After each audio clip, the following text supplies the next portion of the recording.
Fala pessoal, hoje vou contar uma história fascinante sobre algo que todos nós amamos, brinquedos. Embora os adultos tenham muitas coisas que poderiam muito bem ser classificadas como brinquedos, os brinquedos estão mais intimamente associados à infância.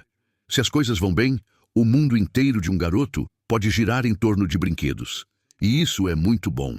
Eles são fontes de entretenimento e diversão que também ajudam as crianças a aprender sobre si mesmas e como o mundo funciona. Na maior parte, os brinquedos são seguros, saudáveis e apropriados para o público-alvo de jovens.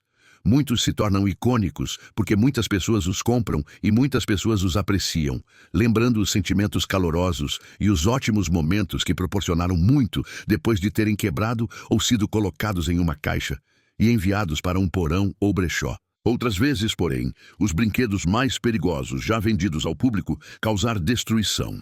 E essas marcas da infância carregam consigo controvérsia, mistério ou desolamento.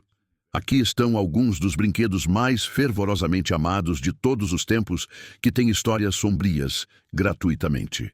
Aparecendo pela primeira vez na série de livros ilustrados The Monsters, de Kazin Lung, em 2015, Labubus é um grupo de elfos peludos, dentados e travessos.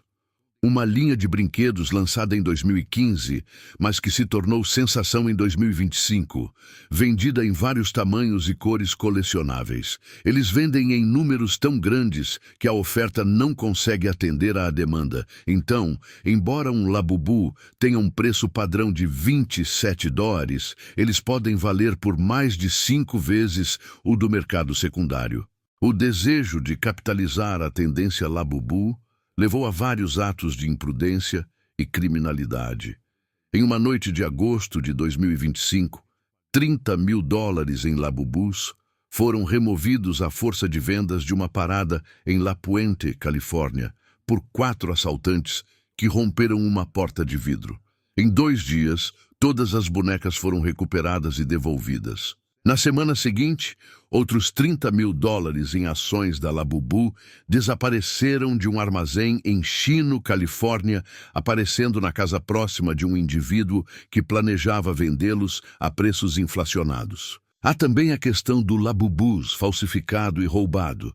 Muito parecido com a coisa real, eles são anunciados como os monstros e ironicamente apelidados de Lafufos por colecionadores de Labubu. Os brinquedos são supostamente tão mal produzidos que poderiam facilmente prejudicar as crianças que entram em contato com eles. A Consumer Product Safety Commission alertou o público americano em agosto de 2025 para evitar o falso Labubus, porque eles se desfazem tão facilmente em pedaços minúsculos que podem causar engasgos nas crianças. Vou contar uma história importante sobre um brinquedo perigoso que marcou os anos 80.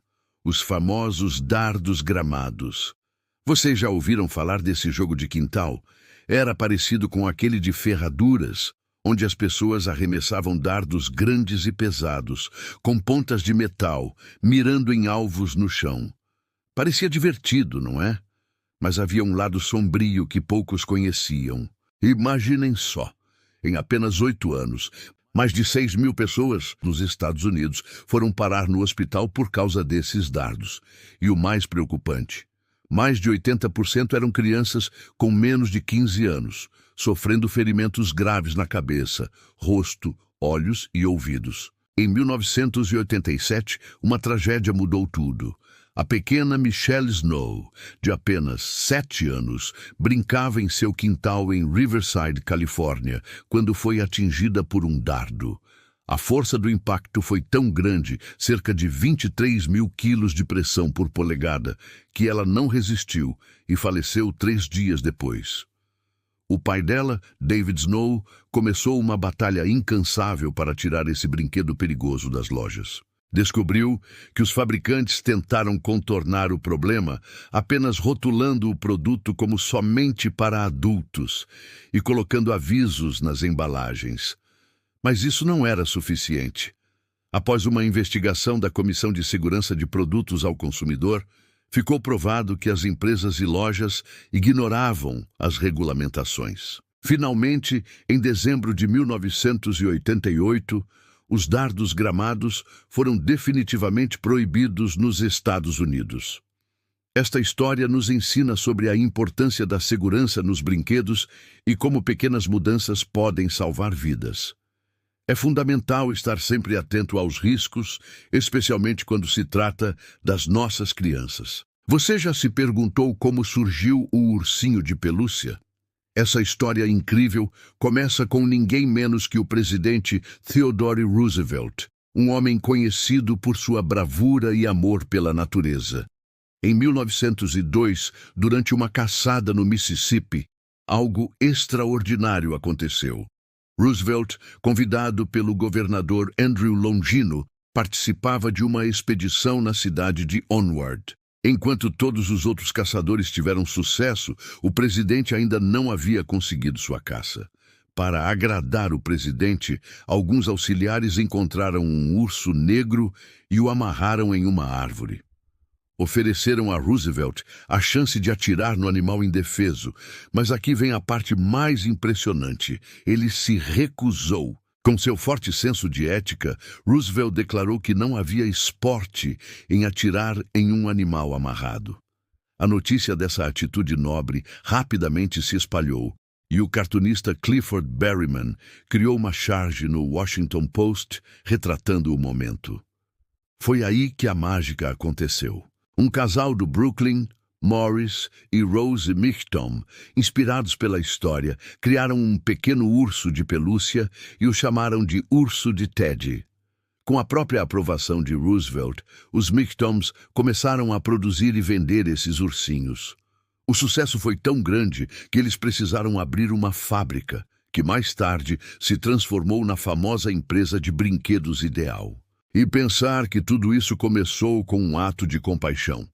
Um simples não a uma prática antiética resultou na criação de um dos brinquedos mais amados de todos os tempos. Incrível sobre como uma simples pistola d'água revolucionou as brincadeiras de verão nos anos 90. Lembra daquelas antigas pistolas d'água que mal molhavam? Tudo mudou quando o Super Soaker chegou às lojas. Era uma arma de água totalmente diferente, com um reservatório gigante e uma pressão impressionante que transformou completamente as batalhas aquáticas. Imagina só! Em apenas 3 anos, a Laramie vendeu mais de 27 milhões dessas pistolas por apenas $10 cada. O brinquedo virou febre. Era tão popular que algumas escolas até precisaram criar regras especiais para as festas de fim de ano. Mas sabe o que é mais interessante? O Super Soaker nos ensinou uma lição importante sobre diversão com responsabilidade. Como qualquer brinquedo, precisava ser usado com cuidado e respeito. Os pais e educadores logo perceberam que era necessário estabelecer algumas orientações básicas para garantir que todos se divertissem com segurança. O Super Soaker não foi apenas um brinquedo.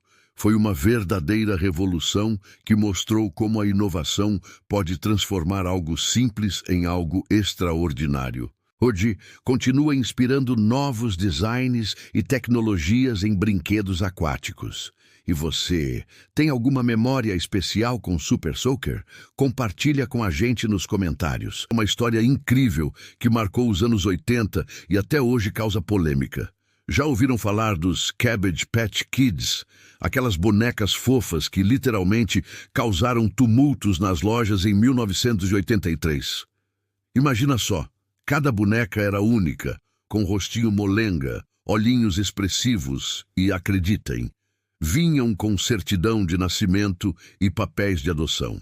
A história oficial dizia que elas nasciam em hortas de repolho, daí o nome Cabbage Patch. Mas aqui vem a parte interessante. Enquanto todo mundo conhecia Xavier Roberts como o criador dessas bonecas, uma artesã chamada Martha Nelson tinha uma história diferente para contar. Segundo ela, o conceito original era todo seu, desenvolvido desde 1971. Em 1976, Martha conheceu Roberts em uma feira de artesanato. Ele, interessado no trabalho dela, pediu algumas bonecas para vender em uma loja de presentes na Geórgia. Mas Marta, desconfiada que ele pudesse copiar sua ideia, encerrou a parceria. Spoiler: parece que ela tinha razão em se preocupar. O que começou como Little People, nas mãos de Marta, se transformou no fenômeno Cabbage Patch Kids pela Coleco, com o nome de Roberts estampado em cada boneca. A história ficou tão séria que Marta processou Roberts por $1 milhão. No final, eles fizeram um acordo fora dos tribunais, mas o valor nunca foi revelado. É impressionante como uma simples boneca de pano se transformou em um dos maiores fenômenos da cultura pop dos anos 80, não é mesmo? E pensar que até hoje existe discussão sobre sua verdadeira origem. Se você gostou desse conteúdo, não se esqueça de deixar seu like, se inscrever no canal e ativar o sininho para mais histórias interessantes como esta. Compartilhe com seus amigos e família. Conhecimento salva vidas.